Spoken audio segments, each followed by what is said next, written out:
Apakah kalian tahu asal-usul negara kecil bernama Bougainville? Mengapa ia memilih merdeka dari Papua Nugini? Lantas bagaimanakah negara kecil itu meraih kemerdekaannya? Kali ini Alis Dunia akan mengupas mengenai asal-usul negara Bougainville. Tapi sebelumnya jangan lupa untuk subscribe channel ini agar channel Alis Dunia dapat berkembang dan memberikan manfaat untuk kita semua.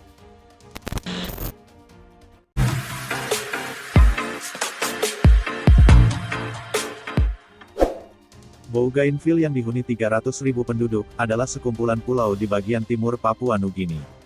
Saat pembentukan negara Papua Nugini pada 1975, Bougainville pernah berupaya memproklamasikan kemerdekaan, namun diabaikan. Kemudian Bougainville terlibat dalam peperangan separatis selama 9 tahun yang dipicu isu ekonomi pada 1988. Lalu pada 2001 untuk mengakhiri perang sipil antara Bougainville dan Papua Nugini yang telah menewaskan sekitar 20.000 orang, pemerintah Papua Nugini memberikan status otonomi kepada Bougainville sebagai bagian dari kesepakatan damai.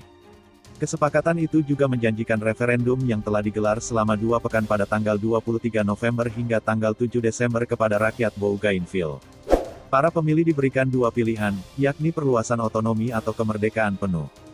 Namun dalam referendum tersebut mayoritas penduduk kawasan otonomi Bougainville lebih memilih merdeka dari Papua Nugini. Dari 181.067 kertas suara, hampir 98% di antaranya 176.928 suara memilih merdeka. Kemudian 3.043 lainnya memilih perluasan otonomi. Sisanya, 1.096 kertas suara, dikategorikan tidak sah.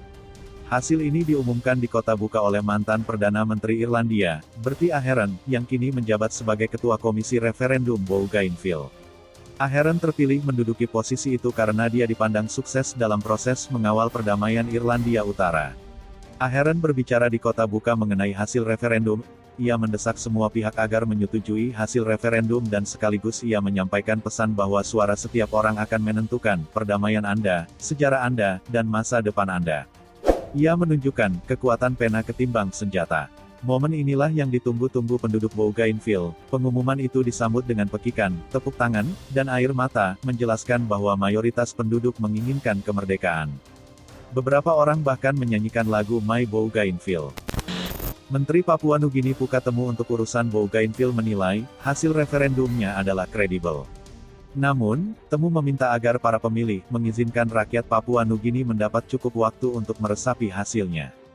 Walaupun mayoritas penduduk di Bougainville memilih merdeka, kawasan itu tidak serta-merta menjadi negara baru. Pasalnya, Parlemen Papua Nugini harus meratifikasinya dan hasil dari referendum sendiri tidak bersifat mengikat. Pemerintah Papua Nugini akan menentukan transisi menuju kemerdekaan penuh Bougainville dengan menggelar rangkaian diskusi, apakah itu bisa dimulai, dan jika bisa, kapan dilaksanakan. Meski pemerintah Papua Nugini tidak harus menerima hasil referendum, suara mayoritas referendum akan menambahkan tekanan kepada pemerintah Papua Nugini agar memberikan kemerdekaan kepada Bougainville. Jika Bougainville merdeka, luas daratan kawasan itu bakal mencapai kurang dari 10.000 km persegi. Populasinya juga bisa menjadi populasi negara paling sedikit di dunia, sedikit lebih kecil dari Vanuatu dan sedikit lebih besar dari Barbados. Berdasarkan lembaga kajian Lowy Institute di Australia, kemandirian Bougainville baru terlaksana bertahun-tahun mendatang. Kawasan yang kaya sumber daya alamnya, khususnya tembaga, yang sudah ditambang besar-besaran sejak 1960-an di bawah pemerintah Australia. Namun, sektor pertambangan lumpuh akibat perang dan pendistribusian pendapatan hasil tambang merupakan salah satu faktor di balik konflik dengan Papua Nugini. Cukup luar biasa bukan? Nah, itulah asal-usul negara kecil bernama Bougainville. Gimana pendapat kalian dengan negara ini? Apakah harus merdeka ataukah bersatu kembali? Tulis di kolom komentar. Semoga tayangan video ini dapat memberikan pengetahuan bagi kita semua dan generasi berikutnya, agar sejarah-sejarah tidak begitu saja dilupakan dan hanya menyisahkan sejuta misteri. Jika sahabat-sahabati mendapatkan pengetahuan dari video ini, tolong tinggalkan jejak subscribe di channel ini, bagikan video ini dan ikuti terus Alis Dunia agar tidak ketinggalan info dan fakta menarik dari Alis Dunia.